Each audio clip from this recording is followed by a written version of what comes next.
Hello, everyone. We're going to go ahead and get started. Thank you all for joining us today. My name is Nancy, and I serve on your aspiring educators on the NEA Women's Issues Committee. I want to welcome you all and thank you for being here with us tonight for our first aspiring educator virtual call for the month of April. NEA is your professional organization and union of support for your entire career, from aspiring to early career to retired educator. We are so proud to lead with you. Let us begin by acknowledging the traditional tribal lands across our country. No matter where we are currently located, we honor America's first people, all elders, past, present, and emerging. Let us take a moment, please.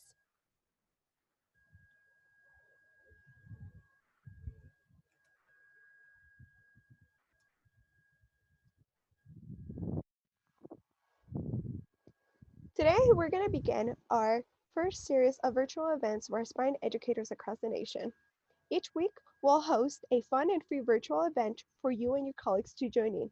All you have to do is register. The website where you will register is tinyurl.com/AE Life 2020. We'll post it on the chat as well, and you can also find it on our social media. First of all, before we get started with the video and everything else, there are some housekeeping items. First, everyone is expected to maintain a professional and respectful manner. We recommend joining on a device to view the film, and this does not require a webcam. Depending on your internet connection, the film may be a little laggy or it cut out, but we'll do our best to give you a great viewing experience. The video is also available on YouTube for you to watch at a later time. Every participant is automatically muted. If you have any comments or questions, please direct them to the chat box. Also, the chat box will be used for at the end of the session today when we have a Q&A section. At the Q&A section, if you want to submit a question, use the chat box for that. If you have any other resources, comments, or questions, use the chat box as well. And last, we'll be recording this call for it to be shared on our Facebook group and for future viewing of our other aspiring educators. Now, I'd like to pass the mic on to one of your aspiring educators, NEA board members, Amber Ingram. Hi everyone. So we wanted to start the hashtag Aspiring Ed Life campaign with intentional self-love for all of us as individuals, especially during this current environment. And we wanted to have a unique conversation with a very special guest. To promote this, please join our social media challenge by sharing your journey of self-love on social media using the hashtag Aspiring Ed Life. You can do this on Instagram, Twitter, Facebook, whatever social media that you use. We're proud to host a special screening of Hair Love and a conversation with Matthew A. Cherry, the Oscar-winning writer, producer, and director of the book and film. Matthew is a Chicago native and a former NFL wide receiver who turned filmmaker. Hair Love is an animated short film about the African-American father attempting to do his daughter's hair for the first time. The short won an Oscar for Best Animated Short Film, and it has an accompanying picture book, which quickly became a New York Times bestseller. Cherry says he got into filmmaking to tell stories that are not typically represented in mainstream media. With Hair Love, he wanted to normalize natural hair and counter the stereotype that Black men aren't involved in their children's lives. Matthew, thank you so much for joining us tonight. Oh, you're muted. I'm muted, my bad. No, thanks for having me, guys. I really appreciate it. Yeah, no problem. So we're going to turn it over to my fellow board member, Cameo, to tell us what the film meant to her. Hey everybody, Man. I'm so glad you're on the call tonight. This film helps to narrate a very familiar experience, not just for myself, but for so many other adults and children of color around me. It makes me think about the experiences that I had as a child who knew what it meant when it was time for me to do my hair. I remember the experience I had when I got older and began doing my own hair and how much I tried to hide my curls because I didn't know what to do with them. As soon as I learned how to get a straightening iron through my hair, that was my go-to because I couldn't find what would make my curls just right. And now, as a grown-up, I have learned to love my hair and how beautiful I feel when my curls are happy and moisturized, and how happy I feel when my own daughters get the hair box out from under our sink and we sit down in the living room and we shuffle through products and combs, brushes, and barrettes and hair ties, and we come up with what fun style we want to try next. We laugh and we chat, and sometimes it takes hours to get all of our hair done, but it's some of the best quality time. Teaching them to love their roots, love their hair, and recognize the beauty of it is so awesome. This film and the book have given my children, and perhaps even my own inner child, a source where we can find and see ourselves in it, and where we can celebrate not only our hair, but the love that it gives to us and so many others. We will talk with Matthew to learn more about the collaboration and its impact, but first, let's take a look at Hair Love.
Just took a little bit of work and a whole lot of love.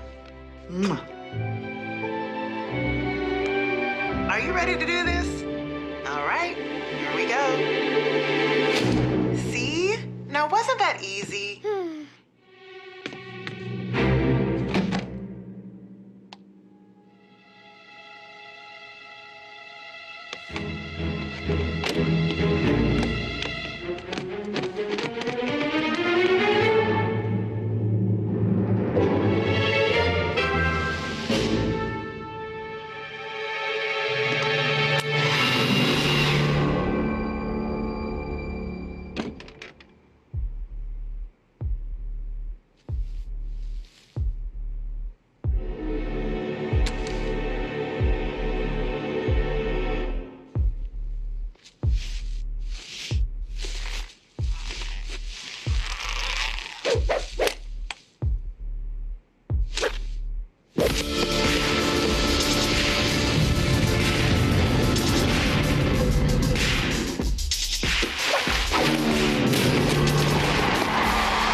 See?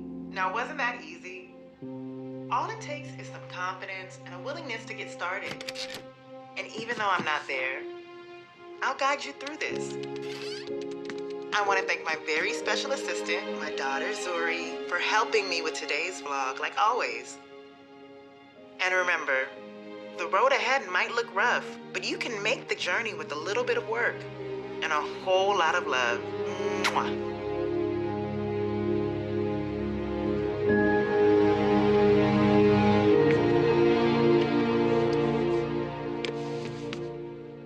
Are you ready to do this? All right, here we go. First, we want to moisturize these beautiful thick curls with a leave-in conditioner, which will also help detangle the kinks. Now, part all your hair into sections and clip it away.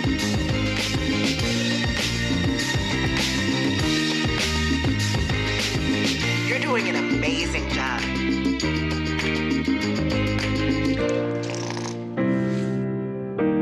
Yay, you did it! That was so much fun. I knew you could do it.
Right, gonna be alright, cause it's already alright.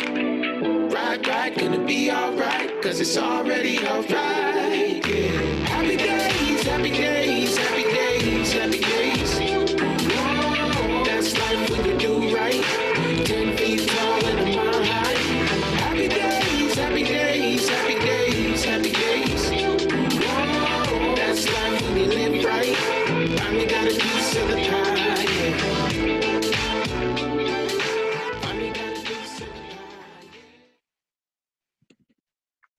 Wow. So many lessons and moments were fit in a very magical way in this short film. One of my favorite scenes is when Zuri turns around and the picture she brought her mom and that she's drawn of her mom is with her without her hair as she's sick in this scene. However, she's specifically wearing a crown. Matthew, what did that scene or that detail of that scene specifically mean to you? Well, first of all, thanks for having me, guys. I really appreciate it. So this is the actual drawing that we scanned into the file to get it into the short film. So it's a 101. I got it. And I think the biggest thing for me was that it just really represented that the mom was more than her hair. I think obviously a short film called Hair Love, you probably expect a different message, but I think the short really was just about loving your hair the way it is, whether you have curly hair, straight hair, or no hair at all.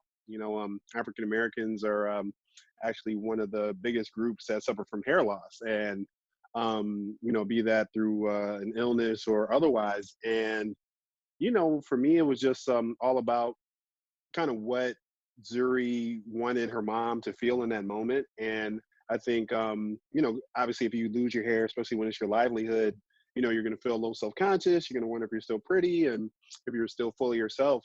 And, I think the act of Zuri getting her dad to do her hair in the same style that her mom used to do when they were about to pick her up from the hospital was just really a really sweet gesture. And, definitely was something that we knew would hopefully bring down the waterworks in the movie if they hadn't come already. And just really just wanted that message that you're more than your hair, and you feel like just wear it however you want. Thank you so much. I'm going to go ahead and turn it over to Roman and Alex, and they are going to give some instructions for the discussion portion of tonight's call. Sweet. Thank you, Cameo. So we are going to start with our Q&A portion of tonight's event. If you have any questions you guys would like to submit, please type them in the chat box and we will do our best to get to them. Matthew, most of us on the call are college students preparing to be educators. We're so excited to have this close opportunity with you for us to learn more and how significant it is for many of our students. So our first question. It broke up a little bit. What was that? It broke up a little bit. I'm so sorry. Oh, should I repeat myself? If you don't mind, I'm sorry. No, no problem. Most of us on the call are college students preparing to be educators. We are so excited to have this close opportunity with you for us to learn more about the meaning behind the film and how significant it is for many of our students. Oh So yeah, the no, man, I appreciate you having us. the first question that we are going to go over is, what did you hope audience would take away from reading the book or watching the film? You know, it's crazy. So when we did the Kickstarter back 3 years ago, it was for the short film kind of exclusively. And one thing we did was we loved the characters that Vashti Harrison had drew, and we offered a book as one of our Kickstarter gifts. And so, like in our $40 tier or higher, if you donated, you got a picture book. And at that time, we didn't know what we were going to do. We didn't have an author, a publisher or anything, and we just offered it, kind of hoping that the best case scenario would work out, and we would get eyes on it. And we ended up getting a book deal like a week or two into our Kickstarter campaign. Our campaign had kind of gone viral, got a lot of eyes, so we ended up with this book. And I don't know if you guys have the book or have seen it, but the book is slightly different than the short film, slightly different ending, some different moments in there that were kind of part of the original script. And I think both messages though remain the same. Hair is kind of a communal thing. It's an opportunity to bond and to spend time with your kids. It's also a big part of your identity. Kind of no matter if you're black, brown, white, gay, straight, whatever. We all kind of take pride in our hair and our look, and it's a big part of what makes us us. And just really wanted the message at the end of the day to just be, love yourself, and if you do have somebody in your life that you love and or that loves you, sometimes it's not necessarily all about hair, but sometimes people ask you to do something, and if you love them, you're going to step up and you're going to figure it out. And that's really, I think, the message behind the story in the book, in the short film. So, Matthew, have you experienced hair discrimination yourself? And if so, how has that impacted your perspective? I think a lot of black and brown people have experienced hair discrimination. There's, people with curly hair as well, or red hair, or like anytime your hair is kind of different than the kind of quote unquote norm, you're going to face some level of hair discrimination. And so, yeah, definitely. But I think you kind of get to a point where you love your hair eventually. Sometimes it takes some people. I'm so happy that nowadays it seems like young kids are kind of loving their hair a lot sooner than a lot of their parents and adults are. And I think it's because of projects like this. Anytime you see an actor and actress starring in a movie or TV show or on a cover of a magazine, and they're really taking pride in hair that looks like yours, it kind of gives you that same confidence to kind of rock it as well. And I just think the more times and opportunities we get to kind of get away from the Eurocentric standard of beauty, which has kind of been the norm for hundreds of years, and just kind of show all different styles of beauty, the better the world will be, because everybody deserves to see themselves. People deserve to see characters that look like them in their books and their media and their entertainment, and also with their same style of hair. So recently we have seen in cities and states like California, New Jersey, and New York take action on hair discrimination. They have passed the Crown Act, which stands for creating a respectful and open world for natural hair. There's also a bill being considered at the national level, which the NEA supports. How do you see student and community engagement bringing attention to the cause and growing this change? Well, yeah, I think that was one of the biggest things that I really wanted to do with the platform. When we kind of started feeling like we had a really good chance of winning, it was really just a matter of, okay, what are some things we can do to kind of bring bigger attention to this cause. At the time, the Crown Act was kind of this big thing that was going on. At the time, it was passed in California, New York, and New Jersey, in a small county in Maryland. And it just felt like a great opportunity. There was this kid named DeAndre Arnold who, as you guys probably saw on Ellen or in other kind of news stories, he, had been growing his hair out since the 7th grade, and 3 months before his graduation, they wanted him to cut his hair. and said that he wouldn't be able to graduate unless he cut his locks. And, he's from the islands, and, his hair meant a lot to him. And basically his parents took a stand and they said no. And then they took him out of school, and this dude had to like start a brand new school, for the last 3 months of the school year. And now I think with this whole COVID stuff, I guess, we all, nobody's really graduating now.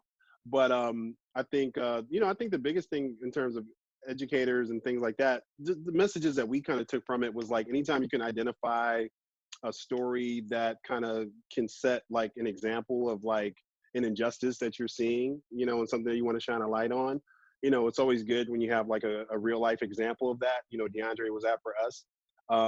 We kind of helped each other, I think, in a lot of ways. He allowed us to get a bigger spotlight on the project and to kind of get the issue of hair discrimination on a really big stage. And we were also able to kind of put a lot of pressure on the school system to try to help them change the rule. And then now I think Texas is one of the many states that are considering the Crown Act. And so, I just think you do what you can. Some people have stronger voices on social media and are able to kind of rally people there. Some people are better, in the community and kind of in the streets. But, just know that your voice matters. And if there's something or cause or something that you see that's important to you, don't be afraid to stand up for what's right. Great. So people may not know that you used to play in the NFL.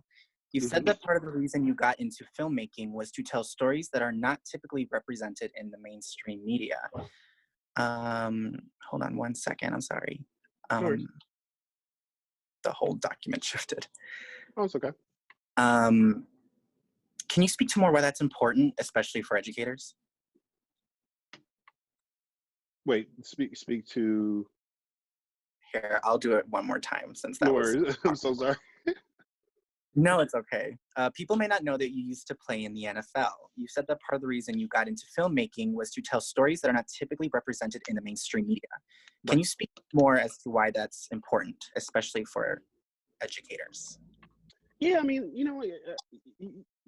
I don't know if any of you guys had the book or shown the short film in your class, but, like I've seen so many videos and pictures of just like kids lighting up when they see themselves on screen, animation, like Karen said in her Oscar speech, is really the first form of media that our kids are exposed to. We all grow up watching cartoons, and oftentimes, especially back in the day, they weren't really diverse. And, you kind of grow up with people like having their favorite character that looks nothing like them. And that kind of they start to ask questions of themselves. So, wow, how come I don't look like that? And, she's the princess, and I've never seen a princess that looked like me. So, what's wrong with me? Conversations like that. And so I think in all forms of media, be that books, be that film, TV, mainstream media, etc., like, people deserve to see themselves represented. It's bigger than just African American too. We need more Latinx representation. We need more Asian. We need more LGBTQIA. We need more indigenous people. There needs to be better representation all across the board. And it's interesting. Like, there are studies that show that in both books and in film and mainstream media, that the more representation there is in projects, like the better they perform at the box office and or financially. And so I just think in 2020 moving forward, like, you have to kind of go into things really wanting to show people want to see the world as they see it when they open up their door and they walk down the street. I don't recognize a New York that only represents one type of people. New York has a little bit of everybody, and I think the world needs to really kind of take those same cues.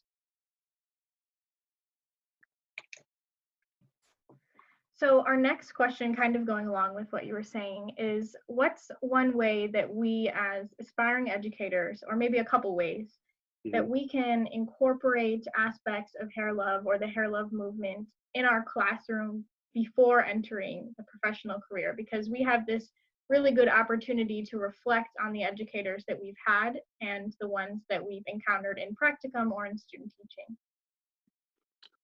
Some really cool things that I've seen is that people, I mean, luckily it's a short because you can kind of show it in a classroom environment and then like still have a little time for a discussion and everything too. It's a little harder to do that with like a 2-hour feature film.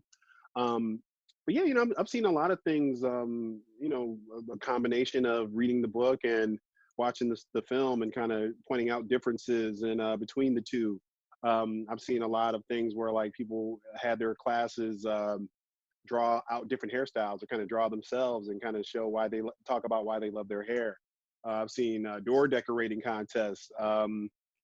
People kind of pulling stills from the movie and using them as coloring books. I think there are a lot of different ways that you can engage with it. I think it's just really up to you in terms of what resources you have to be able to kind of make it personal. But there's really no right or wrong answer. So, when we read the book and watch the film, we saw that it's not just about hair, but about the role of Black fathers. Why was that important for you to upload on this platform? Well, I think it's interesting, man. Back a couple of years ago when we were doing the Kickstarter, right before that, I was coming across a lot of viral videos of Black fathers that were doing their daughter's hair and playing with their daughters, and those videos would always perform more so than like the videos of moms interacting with their kids. And it was interesting. I mean, I thought at first, it was cute because a lot of times the videos were really cute. Some of them even ended up on Ellen.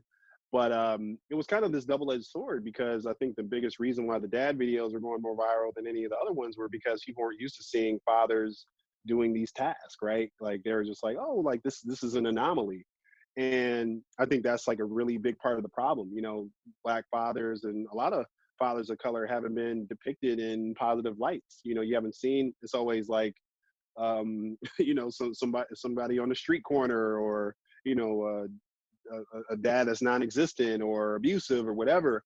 And while obviously those situations exist in every racial background, it's disparagingly always kind of put upon Black fathers and brown fathers. And so for me, it was just really important because like I don't have kids myself, but I have a lot of friends that are young fathers, and you know a lot of them, look like the character. They have tattoos, they have longer hair, locks, braids, whatever. And I think if somebody's walking down the street, they may have a stereotype about them. And so it was about how can we kind of flip that on its head and kind of showcase a young millennial father who doesn't look like your typical, like, TV father, and kind of help to make that normal. And so I think that was really the biggest reason why we want to center not only fathers, but also Black fathers. And I think the beauty of the story is that, all throughout film and in entertainment, audiences of all types have had to watch characters that didn't look like them, but still be able to relate to their characters. And so now we're able to kind of reverse it and do the same and kind of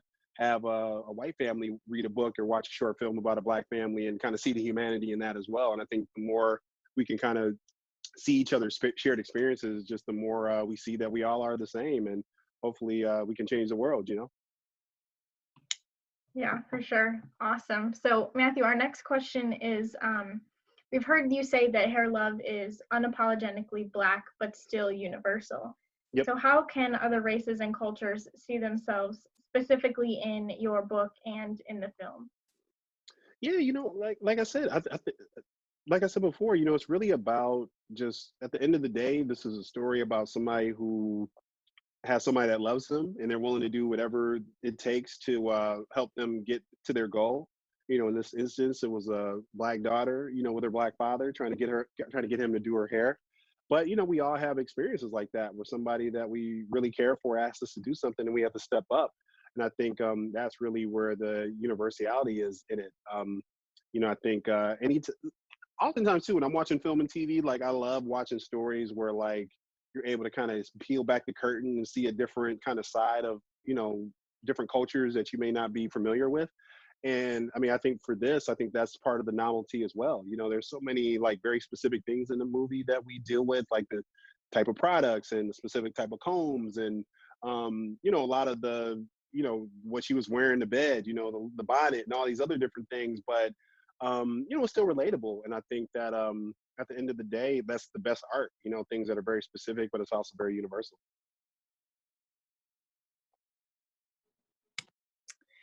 So, as an African American male author, what drives you to write?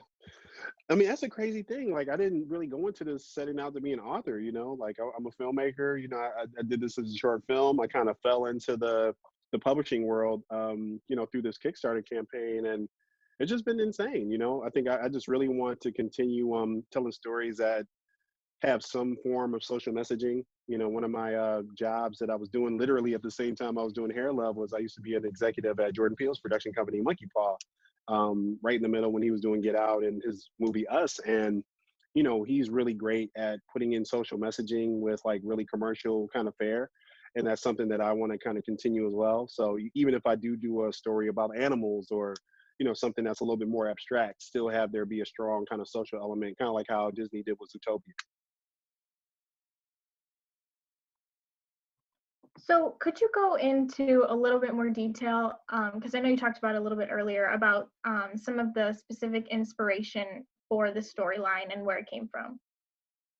Yeah, you know, it was really just a combination of a lot of the different dads that I know and kind of viral videos I was coming across. It wasn't really based on any particular person. I always had the ending in mind. You know, I always knew that they were going to end up at the hospital and dad would be triumphant in doing the hair. And, you know, Zuri was going to present that image to her mom and they were going to go home on a positive note. Um, you know, it was all about kind of earning that ending and all the different steps that kind of led up to it. And so, yeah, it just really was just inspired by just a little bit of everybody, you know. And I'm really happy that we were able to really shine a light on this topic because, you know, I think the Crown Act has really gained a lot of momentum and slowed down a little bit. I think everything has slowed down a little bit now in the middle of this quarantine, but hopefully when it gets lifted, you know, we can get right back to getting it implemented in more states. Great. So we've all witnessed this film gain amazing success, but I must ask, how has your life changed from the night before you published the book in comparison to the day after? Man, I mean, it's just really just the images of all the images of all the kids reading the book, you know, like you're literally able to see the difference that you're making, you know. Dads reading the book with their daughters on Instagram. There's this video we came across where this young girl like was doing a photo shoot with her mom, and you know how like little kids are, it's hard to keep their attention.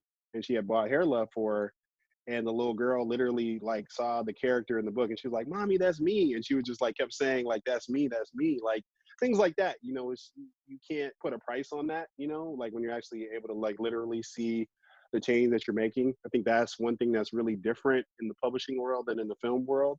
Oftentimes in film, unless you do like a Q&A afterwards or something, you're not able to really connect with the audience and kind of get that feedback on how the work has kind of affected them.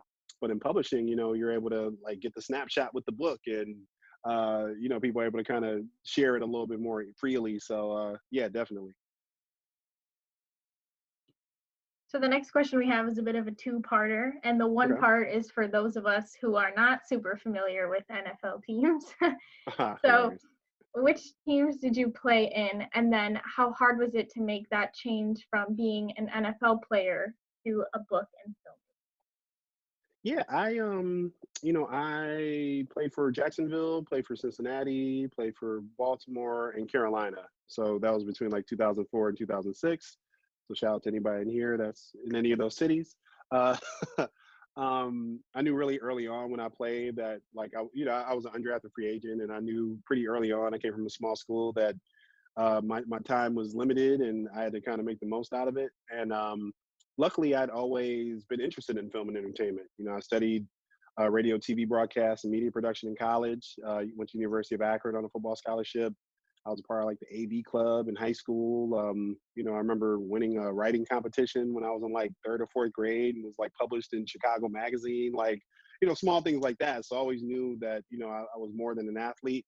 Um, Even though I played sports ever since I was like 5 years old. So I essentially played 20 years from 5 to 25. But, you know, when I retired, I knew it was pretty much time to hang it up. And I started from the ground up, you know, started as a production assistant, which is, I guess, kind of comparable to any kind of bottom level, entry level job position in any field. And, you know, was on set and just kind of learned and worked my way up from PAing to being an assistant director to, you know, doing my own music videos and, you know, then did a couple features, and I just had an episode of Mixed Dish, this ABC series that's a spinoff of Blackish that aired this past week, and did an episode of Blackish a couple months ago, and you know, so doing a lot of TV directing, and you know, things have just really opened up, like kind of post Oscars. It's crazy to see the way things kind of open up when something like that happens.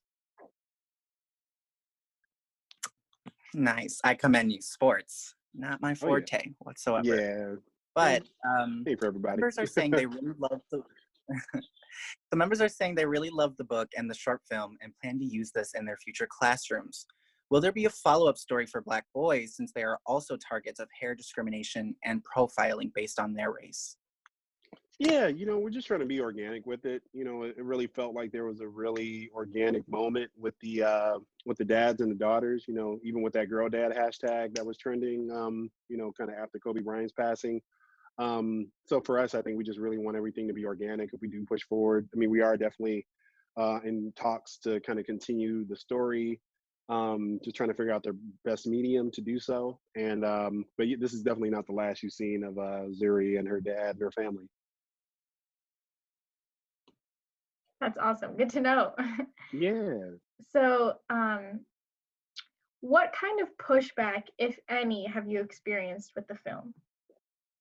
Man, what's so crazy is like, I think sometimes like as a filmmaker, you go into things like, oh man, like, okay, this is the one where I'm gonna get awards for it, or, you kind of go into it with that motivation. Like this one was like really just purely like, okay, at the time in 2017, there were only 3 movies in the 100-year history of film that starred Black protagonists. It was Princess and the Frog, it was Bebe's Kids, and it was Home from DreamWorks. And so it was just like purely from like, okay, our kids don't really see themselves in these animated movies. Like I was a fan of a lot of these animated movies. I'd go, and oftentimes you see all types of families there experiencing these stories and able to relate to them, but often never really seeing themselves. And obviously since 2017, Coco has come out, and upcoming Pixar movie Soul and Moana, and all the and Abominable and so many other great movies. But at the time, there really wasn't any representation, and so for us, it just was purely from the most pure place of like, we just want something that our kids can see themselves in. Want a little Black girl to see herself in Zuri and see that Zuri loves her hair and be like, yo, like I love my hair too because she looks like me. And so I think because we went into it with that motivation, it wasn't like financial or awards or anything like that. It's just there's been no pushback, none. Like it's been like a open freeway on the 405. Like so many doors have opened up organically. I mean, we literally started from a Kickstarter campaign to a New York Times bestselling book to an Oscar-winning short film. You know what I mean? Like all this in the span of 2 days. So like there really hasn't been any pushback, and it's really been all love. And I think it's just been, I've never had a project that has been like that. And I never would have thought it would have been an animated short film because this is my first time working in animation. Also my first time ever being an author. So it's crazy. That's definitely great to hear.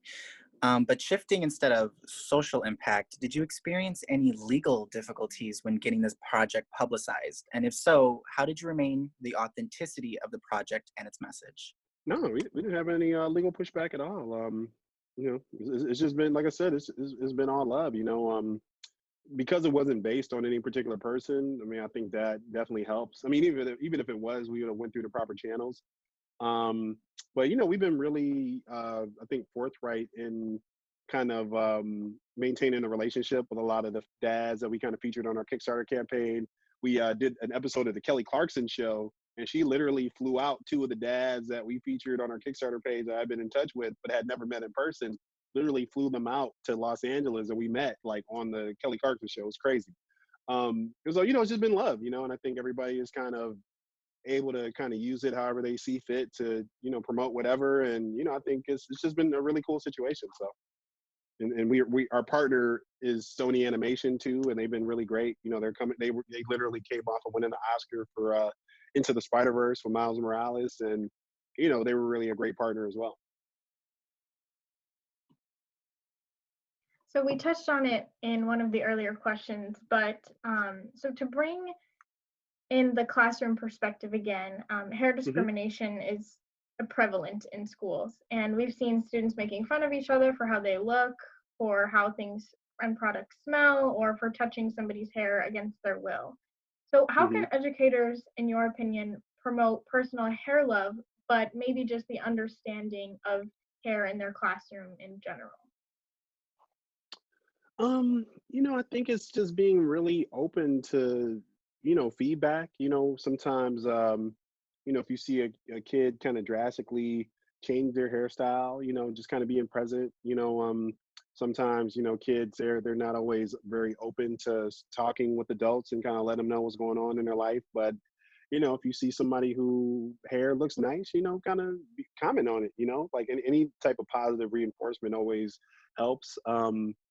And I just think you have to just feel it out on your own. I can't say that I have a specific answer for that, but it's just being open in the moment. That you'll know when somebody needs encouragement, and you also know when somebody is feeling like they're being bullied, and when you need to kind of step in and kind of remind them that they are beautiful, or they do look pretty, and they shouldn't put other people's expectations so high.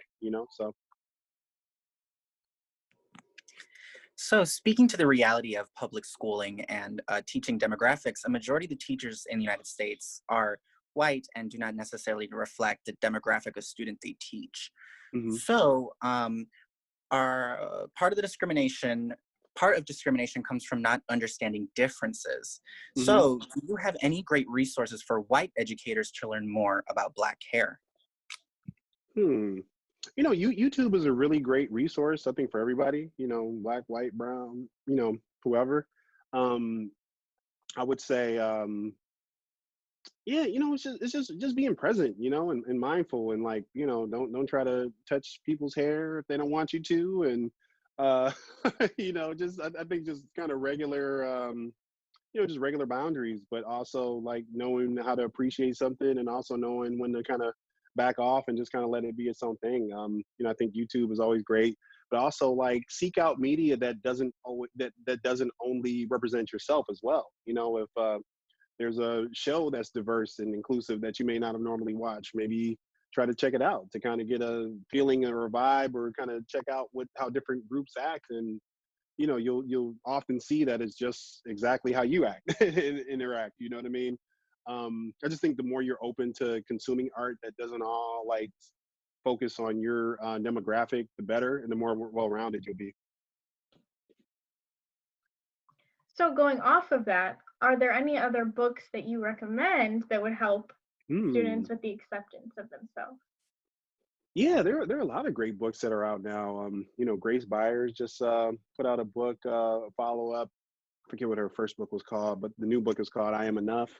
Lupita Nyong'o put out a book called Soulway, which is really great. God, now that I'm just thinking off the top of my head, I can't remember that many more people. But the great thing is that there's one called Rocket Looks Up.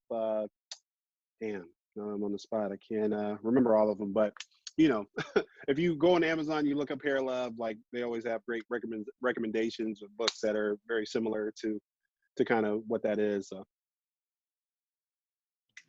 So what would you say to people who say representation is coming from a specific agenda, flushing the media, and not necessarily important? Well, I don't know, I think obviously to each his own, like there's some people that are more open to it and there are people that aren't. But it's the reality, man. Like, every year, like the world gets more and more inclusive and diverse, and because of platforms like social media and things like Zoom, we're more connected than we ever been. And I think,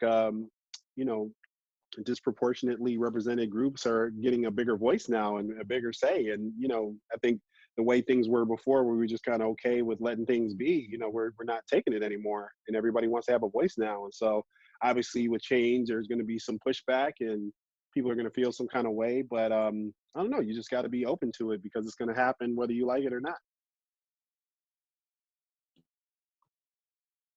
So I noticed that Isaiah Ray was the voice of the mom, and how did that come Issa? to be? Yeah. Issa, Issa Rae? yes. Yeah. Yeah, Issa's a good friend. I've known Issa since the days of Awkward Black Girl, her web series, before she really blew up. And she has such a distinct voice, one, but also two, she's really big in the natural hair movement. I think a lot of people would even say that her being a young black woman starring in her own HBO series, having these really amazing natural hairstyles and being on all these magazine covers and talk shows and everything else has really inspired people probably just as much, if not more so, than what Hair Love has done. And so, I think the messages were really aligned. You know, she really is big in the natural hair movement. Obviously, we were trying to get into that space, and it was just perfect. You know, she was really gracious with her time. She did it in the middle of like writing her season 4, season of her show, Insecure, which is actually premiering this Sunday. And we were just really grateful to have her because, you know, she's a really big star now. She had like 2 or 3 movies that came out this year. So putting on the lens into the future, do you plan on creating other books or films that represent other cultures? And if so, what message would you try to portray through a storyline that you may have not experienced personally? You know, for me, I always try to keep things as organic as possible. You know, I think some filmmakers are able to really step into other people's shoes and kind of speak to their voices authentically. I'm not sure if I'm that type of filmmaker because I think there's a lot that I want to do kind of within my own community, and I think that my time and energy is kind of better served within that. But what I do like to do is try to help encourage authors and filmmakers of all different types of groups to kind of tell their own stories. You know, I don't think there's a hard rule that says other people can't tell other people's stories, but also, you know, we have to be empowered in our own communities as well. And so I think, you know, for me, I just always try to help encourage people. You know, if they have a crowdfunding campaign going on for their project, or if they need a boost, you know, people often send me stuff that they want me to share with my followers and kind of get the word out. And so, you know, I just try to be as encouraging as I can to all different type of groups because, you know, we all remember when we were starting out and we wanted, you know, somebody to kind of give us attention and to kind of boost our projects. So I just try to get that same energy back when I can. So is there anyone else you'd like to partner with for some of your next upcoming projects? Oh man. I mean, you know, I'm the type of person, man, like I just want to work with everybody. You know, if I can work with everybody one time, like I'll be good, you know? Like I've been really thinking of like a lot of our legends who are older now, and obviously, you know, people pass away every day. You know, Samuel Jackson is somebody I'd love to work with on something. You know, just all the legends, you know, and kind of work my way down from there. Definitely. So Matthew, you have broken down barriers and made us think as a nation. What's next on the horizon for you? Man, you know, it's been really dope. You know, like doors have really opened up. You know, we're looking at a animated feature, you know, that we're looking forward to doing. In the middle of trying to set that up now. So it won't necessarily be with the Hair Love characters, but something else that I'm really excited about. You know, trying to get into the television space, you know, with diverse characters, you know, in animation. I'm also a television director. So I had most recently directed an episode of Saved by the Bell. They're doing a reboot that is coming to NBC's new streaming platform, but sadly their season kind of got interrupted. I shot the last episode. We did 8 episodes. There's still 2 more coming up. But you know, a little bit of everything, man. You know, the cool thing about having done animation after having done so much live action stuff is now I'm able to kind of live in both worlds, and just want to kind of continue to be able to do both, you know, be that an animated project or a live action project. And I wanted to introduce you guys to somebody before I got off the chat. So this is my friend Oscar. He lives with me now, and I feel like I had to show that off real quick before I got off the chat. So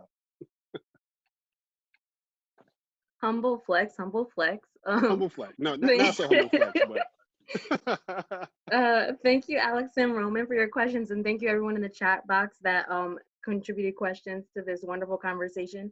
And thank you, Matthew, for being so honest and inspirational with your words. Are there any other comments you want to leave for our aspiring? Yeah, no, I mean, you guys' voices are so important. You know, I think Hair Love has really opened me up to the world of kind of children's programming and how important it is to kind of media is so impressionable, and trying to meet kids where they are, you know, kind of as soon as we can, I think is really important, because that's when a lot of times like their habits and their the way they see themselves are formed. And so, you know, you guys are just as important as filmmakers are in terms of kind of shaping young minds, and, you know, kind of keep doing it. You know, I hope you guys can get some more money, because I know they don't pay you guys like how they're supposed to. And if there's any way I can help with that too, let me know. Thank you. No worries. Well, once again, thank you, Matthew, for joining us today. Thank you everyone who joined and gave us a little bit of your time. We know times are a little different and our schedules are a little different at the same time, but thank you all again. Just a reminder to go on our social media, follow us on Facebook, on Instagram, we'll follow back. And remember, our social media challenge for this week is share your journey of self-love on social media and use the hashtag #InspiringEdLife. Don't forget, do remember to join our events for the rest of the month. You can find them on that website, that tinyurl.com/ALife2020. Until then, thank you all. Stay safe, stay healthy, and we'll see you next week. All right, guys. See you guys.